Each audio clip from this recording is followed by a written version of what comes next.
Parents ఆధ్వర్యంలో high court నుంచి ఒక ఆర్డర్ తీసుకొచ్చి హాస్టల్ ఏర్పాటు చేయాలని గవర్నమెంట్కు నిర్దేశాలు చేస్తే వెంటనే గవర్నమెంట్ ఒక ఏజెన్సీకి టెండర్ ద్వారా ఏర్పాటు చేయడం, దాని ద్వారా వాళ్ళు గవర్నమెంట్ మన రామంతపూర్లో గిరిజన బాలబాలికలకు హాస్టల్ ఏర్పాటు చేశారు.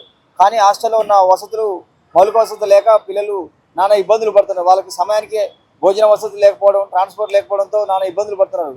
కాబట్టి ఇక్కడ ఉన్న పేరెంట్స్ చాలామంది వాళ్ళ ఇండ్ల నుంచి ఇక్కడికి వచ్చి పిల్లల చదువుల కోసం ఇక్కడ వచ్చి ఉంటున్నా కూడా గతంలో ప్రైవేట్ హాస్టల్లో ఉన్నా కూడా అదే సమస్య, ప్రభుత్వం ఆధీనంలో ఉన్నా కూడా అదే సమస్య ఏర్పడుతున్నాయి. కాబట్టి ఈరోజు ప్రజావాణిలో ప్రభుత్వం దాని వెంటనే టేకప్ చేసి మౌలిక వసతులు, పిల్లలకు భోజన వసతులు కల్పిస్తే చక్కగా మా పిల్లలు చదువుకోవడానికి ఆస్కారం ఉంటుందని పేరెంట్స్ తరపు నుంచి మేము అందరం ఈరోజు డిఆర్ఓ గారికి వినతి పత్రం అందజేశాం. రామంతపూర్ హాస్టల్లోని బేగంపేట్ అండ్ రామంతపూర్కి వెంకన్న గారు చాలా కష్టపడి హాస్టల్ తెచ్చారు. కానీ హాస్టల్ ఇప్పుడు ఫలితం లేకుండా పోయింది. ఎందుకంటే అక్కడ ఏజెన్సీ చాలా నిర్లక్ష్యంగా ఉన్నారు. ఏది అడిగినా వాళ్ళు ఏది సమాధానం ఇవ్వట్లేదు. మా దగ్గర బడ్జెట్ లేదు, మా దగ్గర ఉన్నది ఇంతే, మేము ఇంతే పెడతాము అని చెప్తున్నారు. ట్యూషన్ మాస్టర్స్ లేరు అక్కడ, ప్లస్ ఆ ఫుడ్ బాగాలేదు.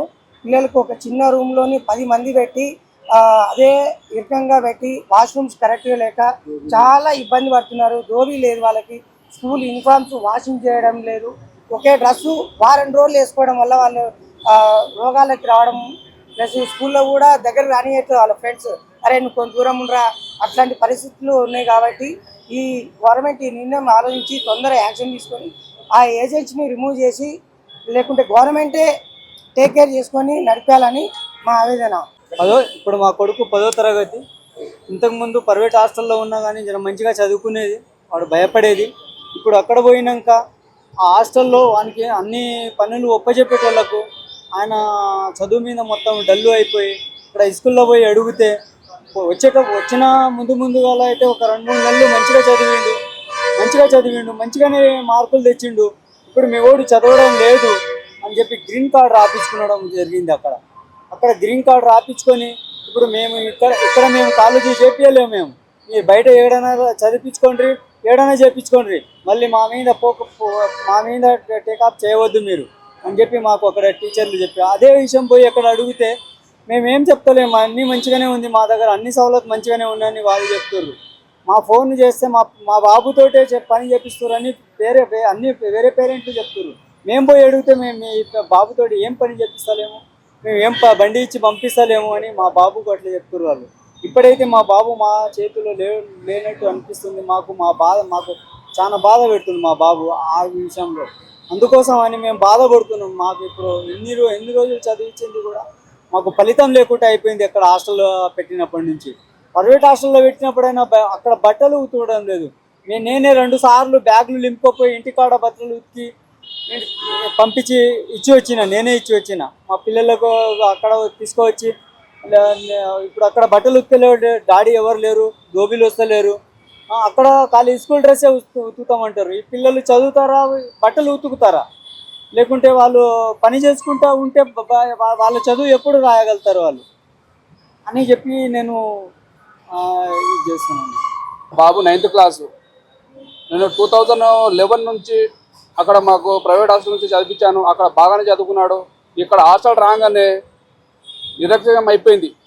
వాష్రూమ్ బాగాలేవు, వాళ్ళు తినే ఫుడ్ అక్కడనే వారేసినప్పుడు దోమలు, ఈగలు వచ్చి ఫీవర్ రావడం జరిగింది. ఇంకొకటి ఏంటంటే అక్కడ వాడని వాళ్ళ పిల్లలు కూడా వచ్చి తినేసి వెళ్తారు. కుక్కలను తీసుకొచ్చి కూడా విడుస్తున్నారు. అక్కడ కుక్కలను కూడా అన్నం పెడుతున్నారు. వాడని వాళ్ళ కూతురు కూడా అన్నం పెడుతున్నారు. టేకర్ పవన్ అని చెప్పేసి అబ్బాయి కూడా వాళ్ళు తీసుకుపోయి వాళ్ళ స్టూడెంట్ తోటి అన్నం పెట్టిస్తున్నారు. మా కూర పెట్టండి, అన్నం పెట్టండి అని చెప్పేసి వాడని చెప్తే ఆ మాట చెప్పడం జరిగింది. మా కళ్ళ ముంగట ఈ పని చేసినప్పుడు మేము లేనప్పుడు మీరు ఎంత చేయించుకుంటారో పని, పిల్లలు చదువు కోసం పెట్టినామా లేకపోతే మీకు వాడవేక పెట్టించినామా అని చెప్పేసి నేను ఒక కృతజ్ఞత చేస్తున్నా ఈరోజు. ఎందుకంటే మా పిల్లలు బాగా చదవాలి, మా పిల్లలు పైకి రావాలి అని చెప్పేసి మేము ఏడులో, తాండాలో, గూడాలలో ఉంటాము. మా పిల్లలు బాగా చదువుకుంటున్నారు అని చెప్పి మేము గొప్పగా చెప్పుకుంటున్నాము అందరికీ బయట. ఎందుకంటే ఇక్కడ చూస్తే ఈ పరిస్థితి ఇలా ఉంది. కాబట్టి ఈ చర్చను మంచిగా తీసుకుపోవాలని నా చిన్న కృతజ్ఞత చేస్తున్నాను. ఈ నిర్లక్ష్యం అనేది చాలా Ramanthapur and public school Begumpet public స్కూల్లో ఇళ్ళ సంబంధించి చాలా అందరి పేరెంట్స్కి చాలా ఇబ్బంది పడుతున్నారు. ఈ విధంగా యాక్చువల్గా అందరి పిల్లలు ఆరోగ్య బారిన పడుతున్నారు. కాబట్టి గౌరవ ముఖ్యమంత్రి గారికి మేము ఒకటే అడుగుతున్నాము, సార్ నిన్న బంజారాబాద్ నుంచి మీరు అన్నారు గిరిజన బిడ్డలకు మేలు కల్పిస్తాము, అనేక ఉన్నత హోదాల్లో మీకు అందరికీ ఒక ప్రత్యేక స్థానం అంటూ మేము చూస్తాము అని నిన్న బంజారా భవన్ నుంచి మీరు మాట్లాడారు సార్. కాబట్టి మేము మా బంజారా సంఘం నుంచి మేము ఒకటే అడగదలుచుకుంటాము, మాకు ఇప్పటి నుంచి కొద్దిగా మా వంతు కూడా మా జాతి కోసం అని కొద్దిగా చూడండి అని మేము అందరి ముందు విజ్ఞప్తి చేస్తున్నాం సార్. ఎందుకంటే మేము ఫస్ట్ క్లాస్ నుంచి మా అమ్మాయిని పెట్టినప్పుడు ప్రైవేట్ హాస్టల్లో పెట్టేసినాం. మేము ప్రైవేట్ హాస్టల్లో ఎట్లా ఉందంటే కొద్దిగా మేము పైసలు ఇచ్చేది అన్నట్టు, మనం పైసలు ఇచ్చినప్పుడు వాళ్ళేం మాట్లాడేది అన్నట్టు ఒక మర్యాద ఇస్తారు కదా. ఇప్పుడు మనము ఎవరికైనా కానీ మనం మంత్లీ పైసలు ఇవ్వకపోతే వాళ్ళు అనవసరంగా పెట్టరు కదా, మేము పైసలు ఇవ్వకపోయేది అన్నట్టు. అప్పుడు మాత్రం భయపడి కొద్ది పిల్లల మీద శ్రద్ధ తీసుకునేది, పిల్లల్ని అన్నం పెట్టడం కానీ బట్టలు పెట్టడం కానీ మేము మంత్లీ వేరే పెట్టేది అన్నట్టు. వేరే వాళ్ళను పెట్టేసి ట్యూషన్ కూడా మేము ప్రైవేట్గా పెట్టించుకునేది ప్రైవేట్ హాస్టల్లో. అలాంటప్పుడు ఈ గవర్నమెంట్ హాస్టల్ వచ్చింది. వెంకన్న మేము మా అమ్మాయి 9th క్లాసు, వెంకన్న అమ్మాయి కూడా 9th క్లాసే. ఇప్పుడు ఇద్దరు ఒకటేసారి మేము కలిసినాం. అప్పటి నుంచి మేము చాలా కష్టపడినాం అన్నట్టు. అన్న మన గవర్నమెంట్ హాస్టల్ కావాలని ఎంత కష్టపడిందంటే అన్నకే తెలుసు. మేము పిలిచినప్పుడల్లా మేము వస్తున్నాము, అన్నతో కలుస్తున్నాము. ఎందుకంటే ఎంత తోసిందో అంత తెలుస్తున్నాం అన్న. ఎందుకంటే మా అమ్మాయి ప్రైవేట్ హాస్టల్లో కొంచెం అంతో ఇంతో చదువుకునేది, స్టడీ ఉండేది. ఎందుకంటే ట్యూషన్ పెట్టినాము, వాళ్ళు కూడా పైసలు ఇచ్చేది కాబట్టి వాళ్ళు చాలా మర్యాద ఇచ్చేది స్టూడెంట్లకు, పిల్లలకు కానీ. ఇప్పుడు అక్కడ మనం పైసలు ఇస్తలేము, ఏది చేసినా కానీ వాళ్ళు ఏం పట్టిస్తున్నారు అంటే మామూలుగా పట్టించినట్టు పట్టించుకుంటుర్రు. ఏది చేస్తున్నారో వాళ్ళకే తెలుసు. మేము పోయి అడిగితే ఏం చెప్తారు తెలుసా, మీ అమ్మాయి మంచిగానే ఉంది, మంచిగానే చదువుతుంది అంటారు. ఇప్పుడు రాను చదువు మొత్తం లోపలికి పోతుంది కానీ పైకి వస్తలేదు. రోజు పైకి రావాలి, స్టడీ కిందికి పోతుంది. ఇప్పుడు ఆల్రెడీ 9th క్లాస్ ఎగ్జామ్ నడుస్తుంది. ఇప్పుడు ఆల్రెడీ ఫెయిల్ అయిందనుకో వాళ్ళకి ఏం చేస్తారు సార్ అంటే మళ్ళీ ఎగ్జామ్ పెడతారు, లేకుంటే ఫెయిల్ అయితే మళ్ళీ ఇంటికి పంపిస్తారు. ఇలా రూల్ అది. కాబట్టి ఫెయిల్ అయితే మా ప్రాబ్లం మాకు అయినట్టే కదా. ఇప్పుడు ఎవరు చేస్తున్నారు ఇవన్నీ? గవర్నమెంటే కదా. ఇప్పుడు గవర్నమెంట్ హాస్టల్ చెప్పింది, హాస్టల్ వాడని ఎవరు పట్టించుకుంటలేరు. ప్రైవేటు ఉన్నప్పుడు అంతో ఇంతో చెప్పింది మాట వినేది. గవర్నమెంట్ ఎవరు వింటారు? ఇప్పుడు మాకు వచ్చినప్పుడు కలవరు. మేము మధ్యాహ్నం దూరం నుంచి వస్తాము. దూరం వచ్చినప్పుడు మేము 4-5కి పాపాలు వస్తాం. 5కి ఉంటే సార్లు తర్వాత 6కి వస్తాం. మేము అప్పుడే వెళ్ళిపోతాం.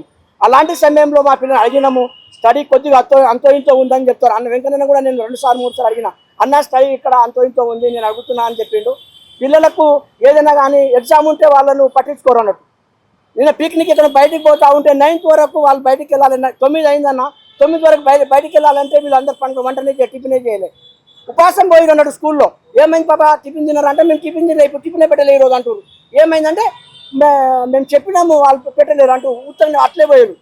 స్కూల్లో ఉపాసం పోయి పిక్నిక్ ఉపాసం పోతే ఎట్లా ఉంటారన్న మీ పిల్లలు? ఈ గవర్నమెంట్ కానీ మన DTW కానీ, DTW సార్ కూడా సారు వెంకన్న కూడా చెప్పినాము. వెంకన్న ఏం చెప్పిందంటే కూడా సార్ అడిగినాము, ఆల్రెడీ వాడని చెప్పిండు కదా, వాడని చెప్తురు అని చెప్పిండు. మరి ఏం చెప్తురో కానీ అది పని అయితే జరుగుతలేదు సార్, పని నడచలేదు ఆడ.